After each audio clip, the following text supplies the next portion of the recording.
It's dinner time with family, and you settle in to dine. Your son is watching something, but you think it must be fine. You know it's only kid shows, so you have some peace of mind. But as you eat the roasted goose, your little sport insists. Hey, Dad, did you know America is racist? Your mind goes numb, your skin turns pale, and your heart aches with fear. Your child is being filled with lies, the babe you once held dear. But in that shocking moment, a man pops into frame. Could it be George Washington, here to save your child's brain?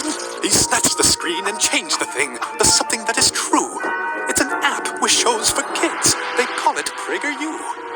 There's content for your child's mind to fight the leftist lies. And if you give your child a chance to watch and think and grow, they might burst forth like Washington, a true American hero.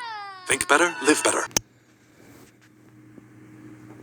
Shalom, shalom, shalom. This is your brother Kadar, GMS Gulf Coast. I'd like to start by giving all praise, honor, and glory to the Most High Yahweh, Bahashem, Yahweh Shai, Bahashem, Rakah, Gradash.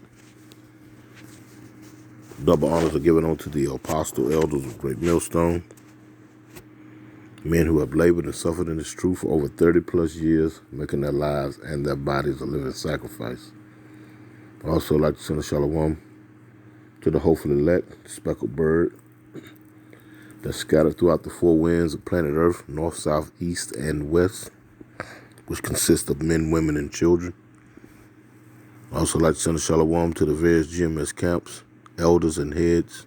And last but not least, I'd like to send a shalom to any of you Akim, not named GMS, but walking one body, one spirit in Yahweh Shai with 100% truth, with all truth and sincerity. To you all, shalom.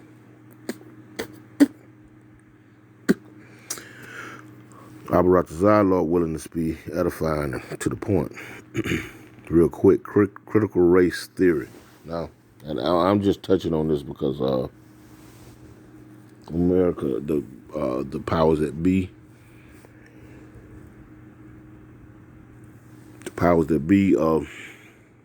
they've been pushing to push back some of the memories of the history of this place so-called America. In the scriptures, it's known as Babylon the Great, place of great confusion, you know. But they have sought out to try to rewrite history because, you know, after every 2 or 3 generations, they can do that, but trying to control the information, you know, controlling the narrative, controlling what your babies and your grandbabies are going to be indoctrinated with when they go into the public school system, starting from preschool, Head Start on up. So they can keep the parents and the grandparents distracted with work, bills, and entertainment. Then they can gravitate and pull in the minds and the imaginations of the children and the grandchildren. And thus, you know what I'm saying, reprogram them to a history that is false. And that's what this place is aiming to do. Anyway, critical race theory, I pulled up the definition. I'm going to go into it a little bit. It says critical race theory is a cross-disciplinary intellectual and social movement of civil rights scholars and activists who seek to examine the intersection of race, society, and law in the United States, and to challenge mainstream American liberal approaches to the racial justice.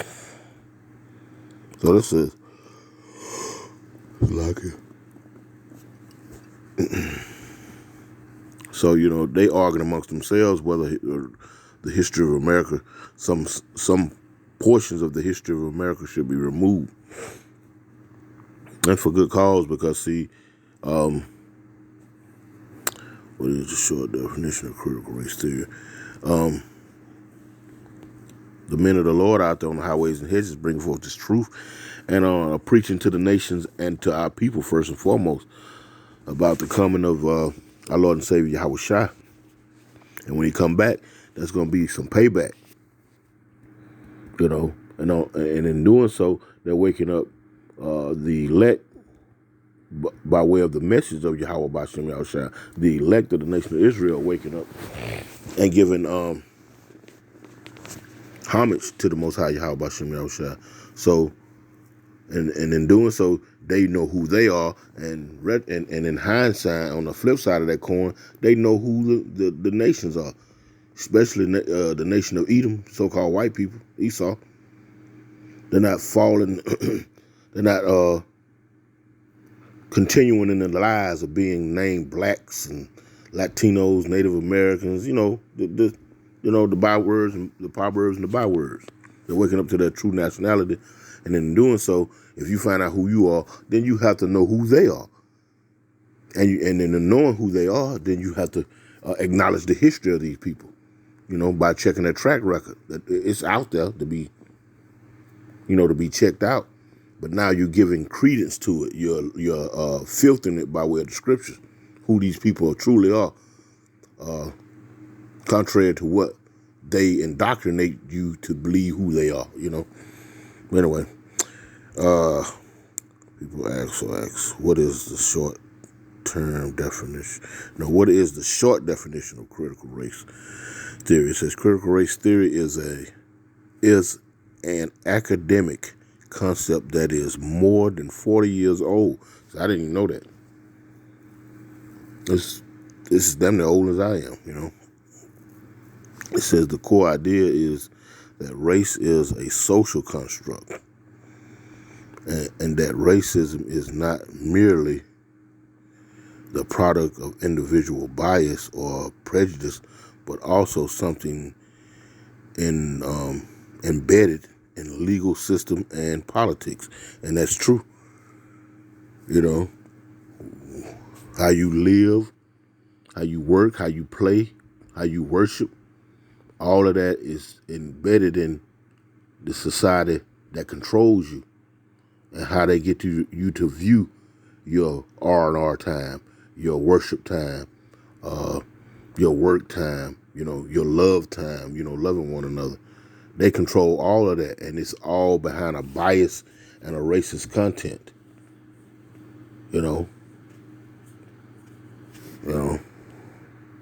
Matter of fact, they all are confederate in keeping you stupid and ignorant.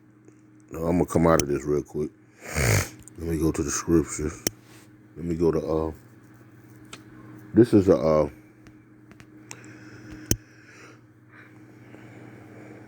what is it? Psalms, yeah. It's like, they fight amongst themselves, the natural heathens, the nations that are not of the Most High. They fight amongst themselves, but they can come to an agreement. They can sit down and come to some type of agreement to keep the true people of the Lord at a disarray. Keep them ignorant. Keep them not knowing. Keeping them dumbed down, This is Psalms 83 and verse 1, and it reads, "Keep not thou silent, O power. Hold not thy peace, and be not still, O power.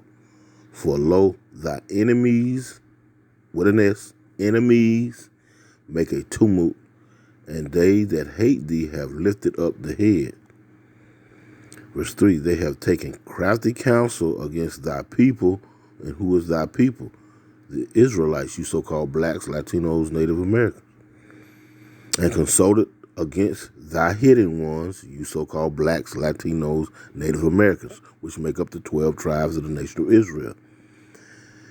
"They have said, Come and let us cut them off from being a nation, that the name of Israel may that the name of Israel," where was I? They have said, "Come and let us cut them off from being a nation, that the name of Israel may be no more in remembrance." They have consulted together with one consent. And the scriptures, roughly paraphrasing in the book of Amos, chapter 3, says, "Can two walk together unless they be agreed?" They came to an agreement on this. They were all one on this. It says, for they have consulted together with one consent, they are confederate against thee, the tabernacles of Edom. First and foremost, the so-called white man, the nation of Esau, Edom, the so-called white people, are first and foremost. And the Ishmaelites of Moab, and the Hagarines, Gebal, and Ammon, and the Amalek,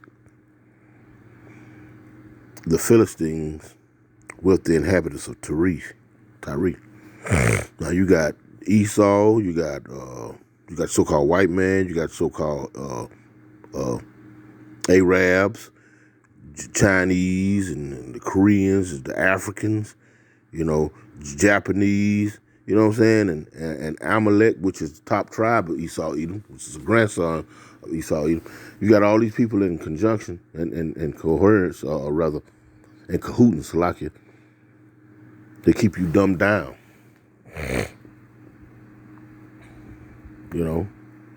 This critical race theory. They're going to be complaining about this, And matter of fact, I got another commercial real quick, Slocky. Let me pull up this one more. And I'm going to pull a few more precepts and close it out. Because they're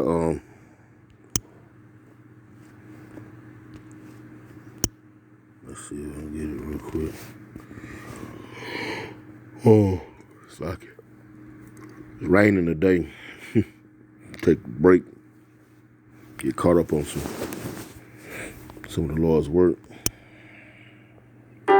Did you ever live or serve at Camp Lejeune and later develop cancer, Parkinson's, or another?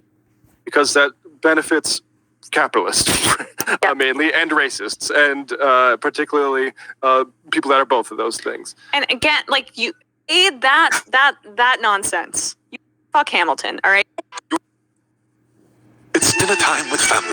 The lettuce lies. And if you give your child a chance to watch and grow, they might burst forth like Washington, a true American hero. Visit PragerUKids.com for pro-American kids shows. What? So What? The founding fathers are not gods, and liberals who find it all right, fuck Hamilton, all right? I really don't care about pretending our in fact, I do care. I don't think it's worthwhile to pretend our founding fathers had some sort of supernatural ability to craft this gorgeous country and make it into I don't know, a myth of sorts, because Libertarians' wet dream. you aid that nonsense. You aid that nonsense with that. But I'm really baffled by, and I'm not baffled, obviously, they know that young people are more progressive, but just the amount of money being put into co-opting the next generation and brainwashing them, from Prager to, what's the one that Ben Shapiro's $100 million in his new... Daily Wire thing. I mean, why aren't they collaborating? More profit it's better to have than they more. do individually? Let 1,000 flowers bloom. That's right. But, even then, it's what are you, investing in a 3-year-old? We're not going to have a fucking planet in time. It is here. I don't know how this would appeal to kids, though. It's here, children, here is officially approved. This idea that the leftists are making you so you can't believe that George Washington didn't do the cherry tree thing anymore. Oh no. Good luck with that. But that is ultimately how we need to understand this CRT stuff. And people overcomplicate it by trying to delineate the difference between CRT and Marxism and that sort of stuff. What they're trying to do is impose a mythic version of American history onto children, because that benefits capitalists, mainly, and racists, and particularly people that are both of those things. And again, I'll go further than our standard education system does in terms of how we should present our history. These are people that responded, and I know that maybe you don't say this to a 5-year-old or 7-year-old, but they're not gods. They're people that responded to incentives, and they were people that were in capitalists who wanted to maintain certain power and money. And used force, the most brutal kinds of force that we would love to think never happened to one, like control a captive workforce, and also dispossess Native. Hey, there you have it. I mean, let me come up out of this. Yeah, I mean, even they see it amongst themselves, you know, the brainwashing. Now, all of this is going to play to their demise. And some of these so-called white people see this, you know. They can see the writing on the wall, for lack of better words. You know, they may not believe in the Most High Yahweh B'Shem Yahushua, but they see that the history that they have inherited and the history that they have projected and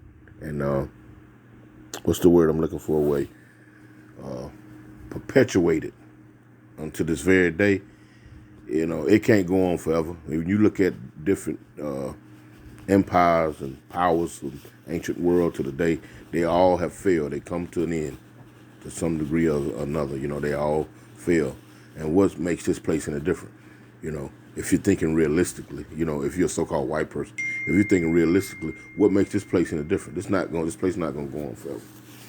You know, and matter of fact, real quick, yeah, they're not going to go on forever, and some of them may be coming to that realization, just thinking somewhat realistically.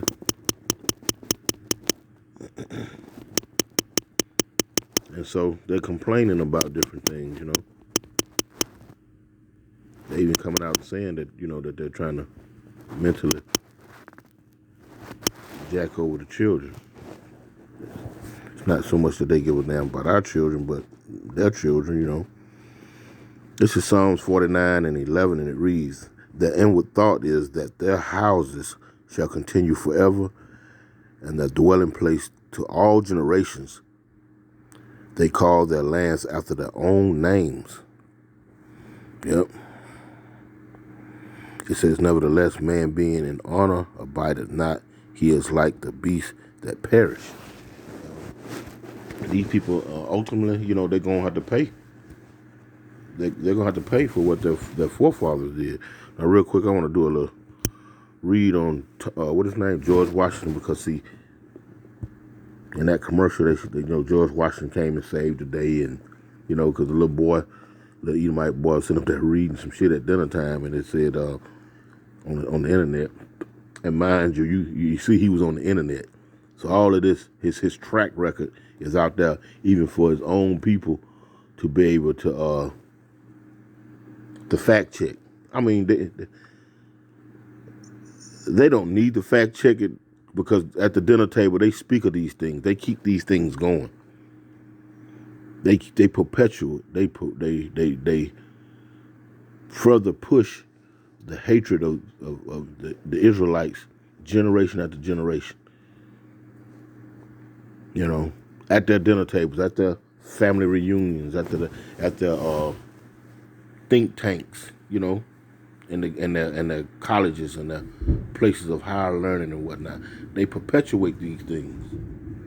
You know, that's why that scripture said, "The inward thoughts is that their houses continue forever." You don't see so-called white people and black folks celebrating the 4th of July together.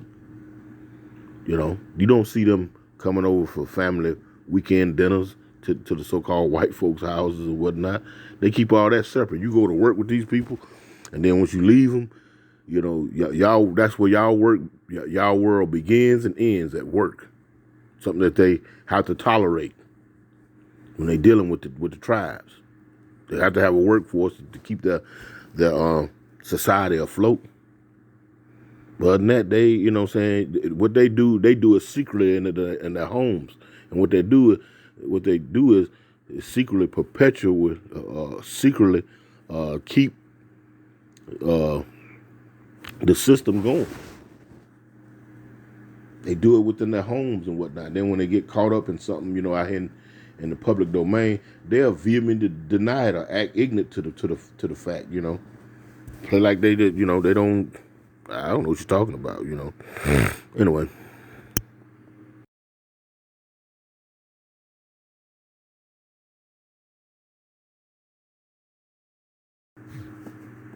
According to George Washington's Mount Vernon, despite having been an enslaver for 56 years, George Washington struggled with the institution of slavery and wrote of his desire to end the practice. At the end of his life, Washington made the decision to free all of the enslaved people he owned in his 1799 will. I don't believe that, but we delved into George Washington, because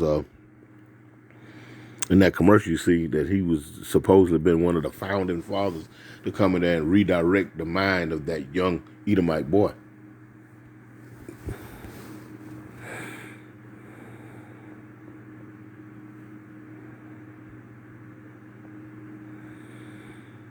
This says 10 facts about Washington and slavery. And we just read that part there. It says, despite having been an enslaver for 56 years, George Washington struggled with the institution of slavery and wrote of his desire to end the practice of his desire to end. But see, one man can't stop a plan. No, they'll put this information out there like, to try to make, to try to pretty up his resume. But he can't stop the system. He can't, you know what I'm saying? So this is just an attempt to try to clean up the image of these so-called founding forefathers, and to some degree, it works with Jake, especially these so-called blacks, the ones that think that the Lord loves everyone. Well, look, he wanted to end it. Well, he didn't want to end it the whole time he was practicing it. Let's read this real quick. Anyway, let's keep reading. At the end of his life, see that? At the end of their life, it's just like that woman that put that lie on Emmett Till. At the end of her life, when she noticed she had to go meet her maker, now she want to make amends. She held the lie down held the system of racism and hating hating the Israelites, you so-called blacks, Latinos, and Native Americans. She held it down. They'll form Voltron on your ass. You know what I'm talking about? You know, Voltron, he come together, with 5 or 6 cat robots. And they all come together as one to make one big robot. This is how they do.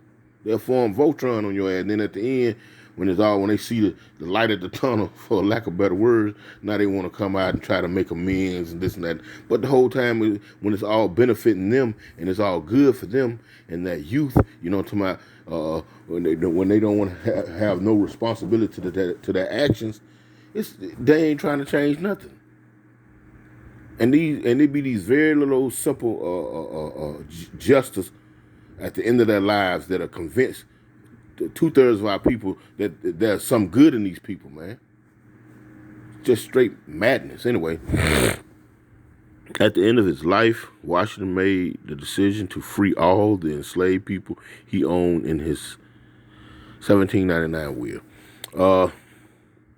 Listen to this here. First one, George Washington inherited enslaved people at the early age of 11. It says, when Washington's father, Augustine, died in 1743, George inherited enslaved people at the early age of 11.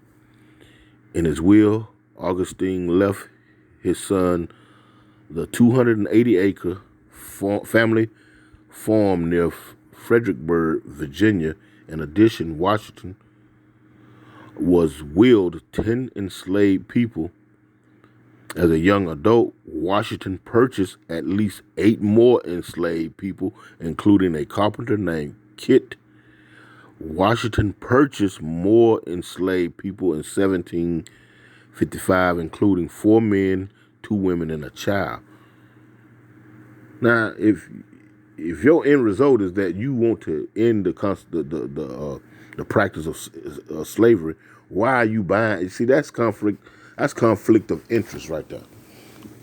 This ain't nothing but, like I said, the end, they put that in there, try to clean up his image.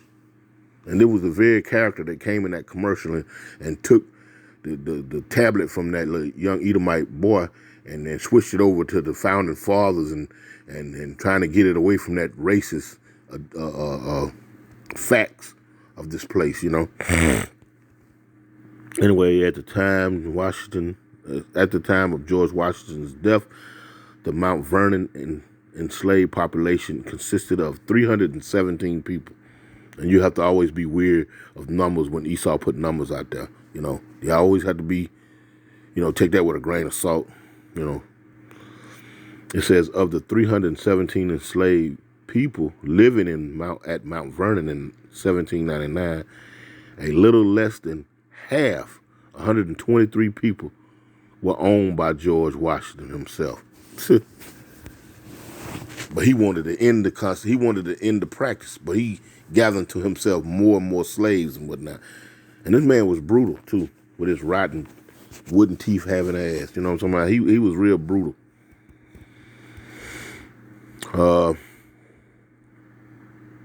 It says a little less than half, 123 people, were owned by George Washington himself. After 153 enslaved people were owned by the Curtis estate. Not Curtis, Curtis. I don't know how to pronounce that word. Anyway, when Martha Washington's first husband, Daniel Park Curtis, died without a will in 1757, she received a life interest in 1/3 of his estate, including enslaved people. Neither George nor Martha could free these people by law, and upon Martha's death, these people reverted to the Curtis estate and were divided among her grandchildren. Because you property. Now they put that in there like they wanted to free these people. So let me read that again. It says she received a life interest in 1/3 of his estate, including enslaved people. Neither George nor Martha Washington could free these people, as if they wanted to. It just said that he had, out of the people in Mount Vernon, he had half of them, the enslaved people. It says, anyway, George Washington's marriage to Martha Curtis significantly increased the number of enslaved people at Mount Vernon. After marrying Martha Danridge Curtis in January of 1759, George Washington gained control of many more people as the widow of a wealthy planter who died without a will in 1757. Martha's share of the Curtis estate brought 84 enslaved people under Washington control. While they did not all come to Mount Vernon immediately, many would over the coming years.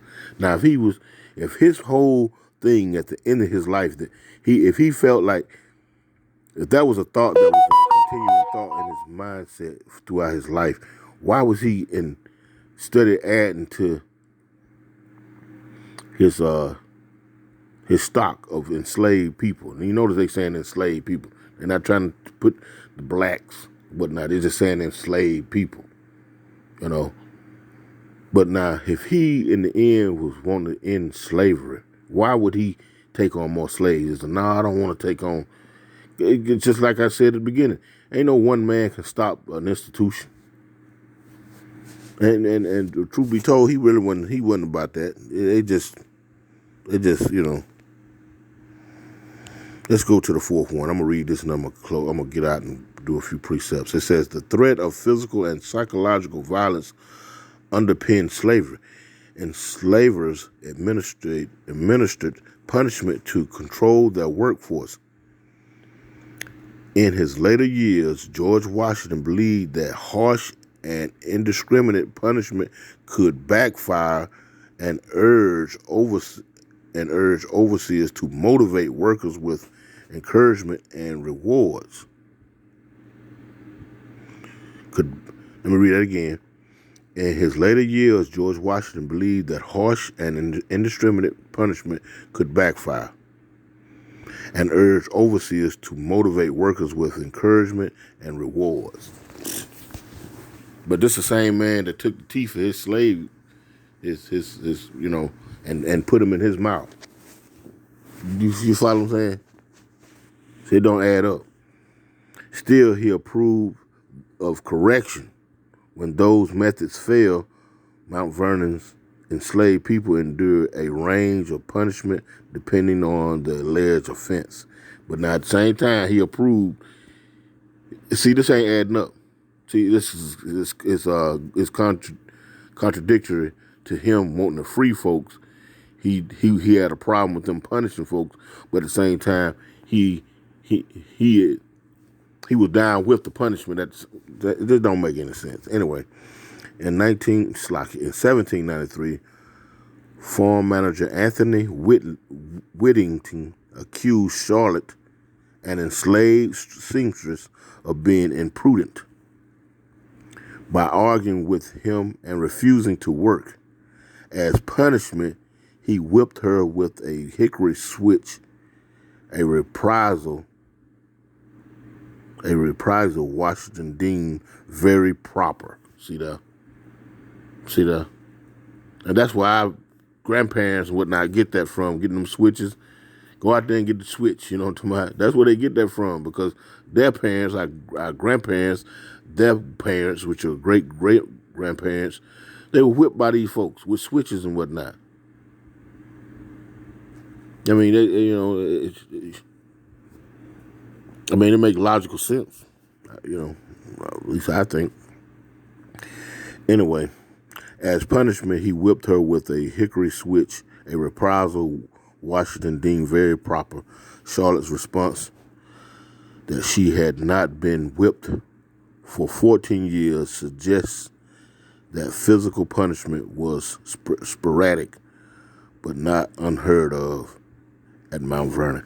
So they took the words of her, I ain't been whipped in 14 years. Man, these folks is... Anyway, let me get up out of here. You heard the...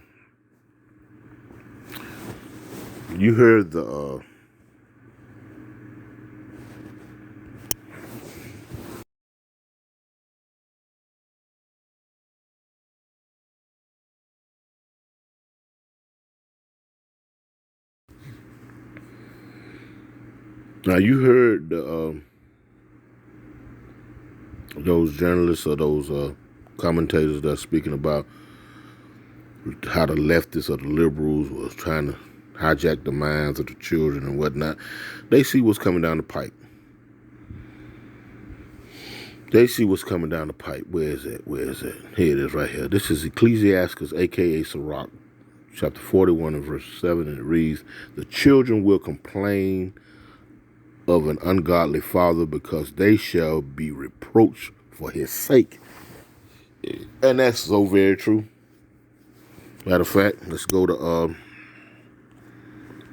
one or two more and we're going to get up out of here. See, they're going to have to pay. They're going to have to brunt the and it's written. Whether they know it or not, it's written. See, that's Isaiah 14 and straight to the point.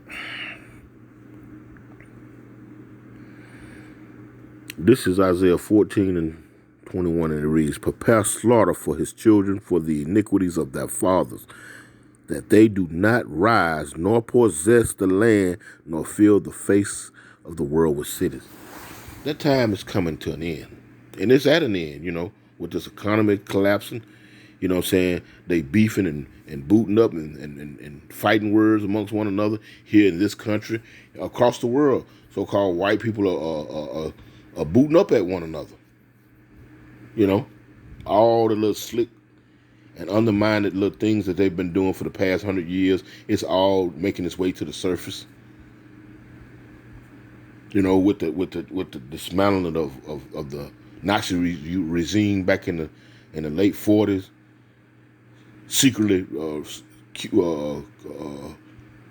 housing them down there in South America and in Ukraine. All of these things are coming it's coming to the light now. What you do in the dark should come to the light. All of this. So all their little secrets and their lies and whatnot, the Lord has lifted up the skirt. Huh? Showed that nakedness, that wickedness. These, and not only that, everybody sees it. So they can't just keep lying and lying. Them played out for the most part. Let me get one more and I'm going to close out.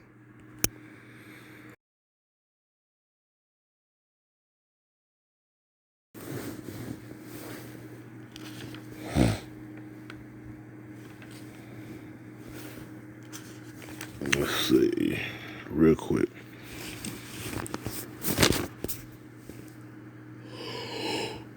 Oh, this is a very wicked people. Esau, Edom, the biblical nationality of the so-called white race. These are very wicked people.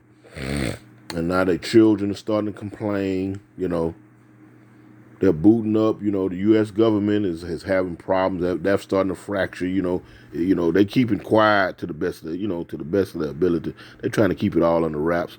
But if this Trump regime gets back in the office and whatnot, has already been selected to come back in the office, man, there's gonna be a house cleaning. There's gonna be some folks thrown in jail and this and that. It's gonna be things that you've never seen before gonna start happening here in the U.S. And Lord knows it's time. This place has just been a cesspool of just wickedness beyond its wildest dreams. So now they're at the end of that rope, so they, the gloves are off, for lack of better words.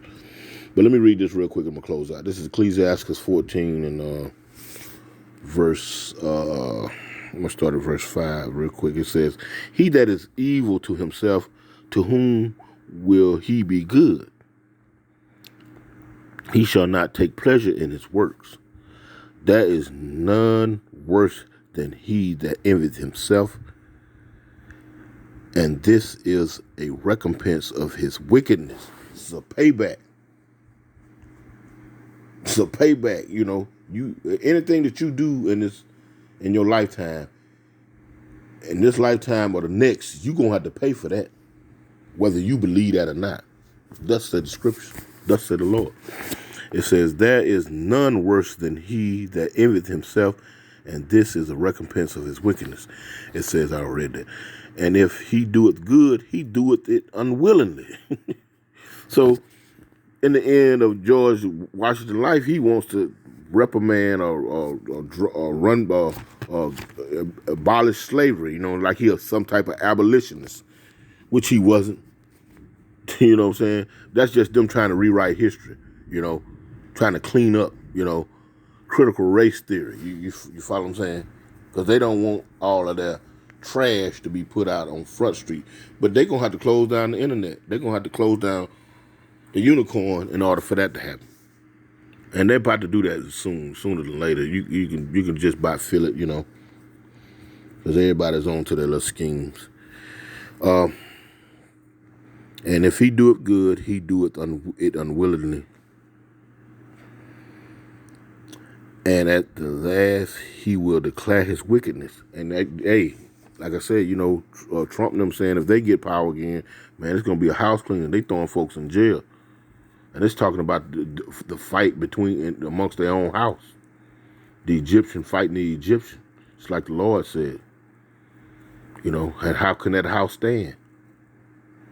These people are fractured and cracking.